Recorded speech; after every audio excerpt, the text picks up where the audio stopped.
Nanindigan si dating Senador Antonio Trillanes na totoo ang mga bank account ni dating Pangulong Rodrigo Duterte kung saan hinuhulog umano ang perang galing sa iligal na droga.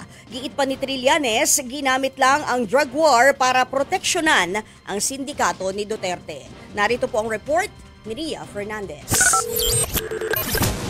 Sa Quad Committee hearing ng Kamara, iprenesenta ni dating Senador Antonio Trillanes IV ang umano'y kahina-hinalang bank transactions sa joint accounts ni dating Pangulong Rodrigo Duterte at Vice President Sara Duterte. Umabot daw kasi yan ng 2.4 billion pesos.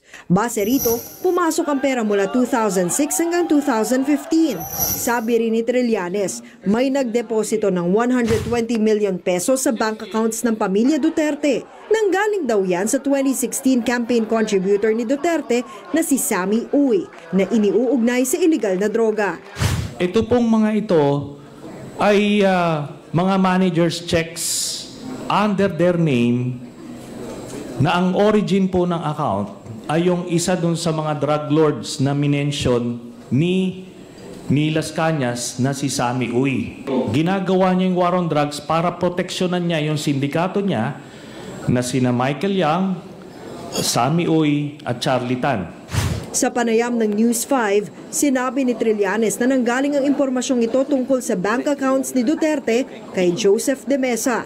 Dati siyang taga-suporta ni Duterte sa gitna ng pangangampanya niya sa pagkapangulo noong 2016. Tumugma rin daw ang mga detalye sa ulat ng Anti-Money Laundering Council o AMLAC noon sa Office of the Ombudsman nang imbestigahan nila ang issue. Kaya lang, hindi na raw nakakuha ng kopya nito si Trillanes. We don't have any access directly sa AMLAC.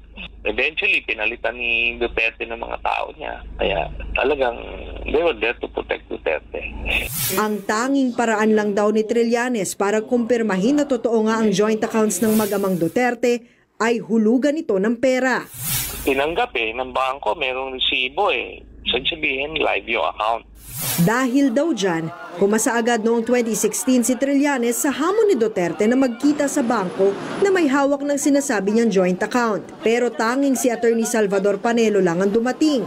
Sinusubukan naman naming kunan ng pahayag sina Duterte, VP Sara at AMLAC tungkol sa sinasabi ni Trillanes pero wala pa silang tugon.